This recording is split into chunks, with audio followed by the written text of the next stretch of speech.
Morning, YouTube. Steve here.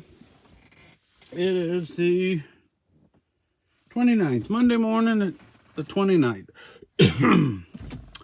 About 10:15, just heading out for the day. Not really a late start. A little bit of a late start. I'm at home, just in the driveway, just waiting for my pre-trip to get done. I already did my pre-trip over the weekend and checked everything over this morning, so we're all good to go there. But I couldn't get an empty Friday. I don't know if I sent a message. Maybe I did a rumble. I'm not sure. But, yeah, I couldn't get an empty Friday. They didn't have one and wasn't sure when they was going to get one. So my aunt said, I just leave without one. He said, we'll find you one on Monday morning. So I bobtailed home from Morris, Illinois. And now I got to go right back to Morris, Illinois and try to get an empty again. So hopefully they have one. Hopefully I'll be in there before all the other guys come in and start taking them. But I need to stop and get fuel.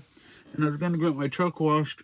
I probably shouldn't get it washed. It's going to rain all week. But it's been about 3 weeks since I had it washed. So it's due. And then we got a load going to... What do we got going on here? We got a load going to... out of South Elgin. Is that where we're out of? Yeah. South Elgin over to Strongville, Ohio. That pays $2.17 a mile to us after their cut. And then tomorrow we got another reload out of Shelby, Ohio, which isn't that far from Strongsville, back to Mantino for $2 a mile, $2.01. And then, see, that delivers on the 1st. And then we got another pickup on the 1st from Romeoville, which is not very far from Mantino, going back over to Ohio, that pays $2.64 a mile.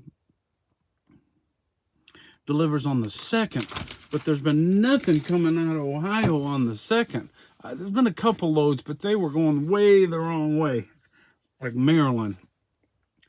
So we kind of ixnayed them. But, so that's the plan for at least the first part of the week. This leaving this late on Monday is not so good.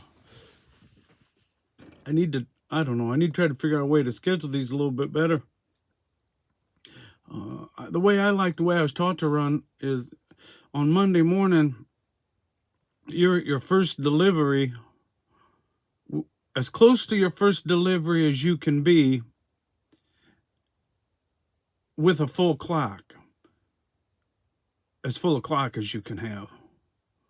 So basically what that means is, like for this load, I should have left yesterday, been in Ohio this morning, and delivered first thing Monday morning. Then I got that first load on the books already. And if you do that, you don't find yourself chasing revenue all week. At the end of the week.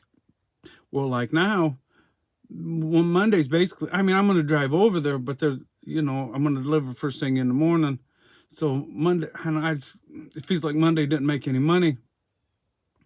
And then it's going to be Thursday, Friday, and I'm going to still be trying to get loads booked because that's only 4 days in the week. Or, those 4 days. And I generally I like to reset over the weekend at my house. And usually they don't have, it hasn't worked out real well that I could run a Saturday even.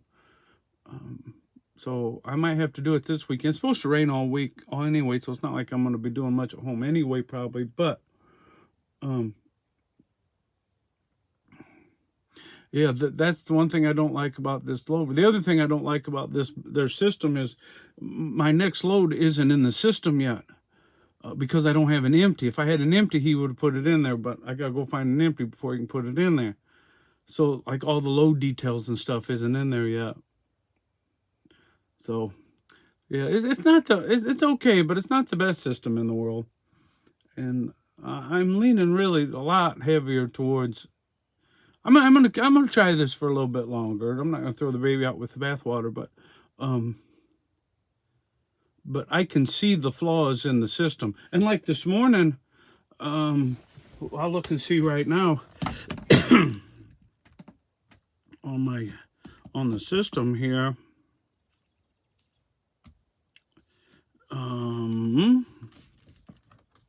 No, this is Monday morning. Granted, this is Monday morning.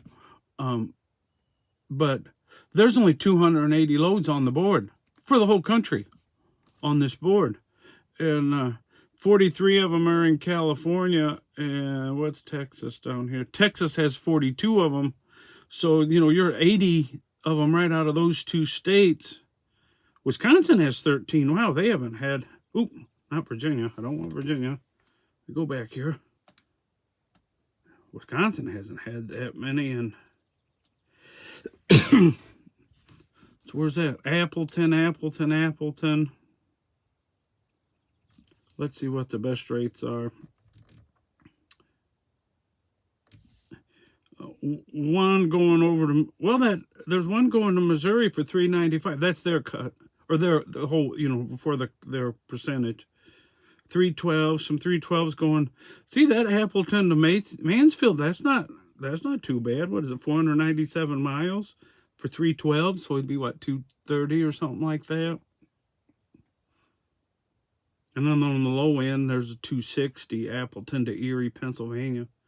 Well, they don't have the fuel in there yet, so that might be a little different. But Eau Claire to 288 to Eau Claire to Mount Juliet, Tennessee. But out of Indiana, what's Indiana got right now? 13 loads out of Indiana. And Frankfurt to Kentucky, that's kind of a shorty. That's 488 before they're cut. Syracuse to South Elgin. I see this load quite a bit, 405. I'm going to try to get me one of them this week. If I can get one to work out later in the week. I don't know what that is. I'm going to go to South Elgin today, so I'm going to know what that place is. Some Anderson to Romeoville for 377. So those aren't terrible little kind of shorties, 200, 250 miles.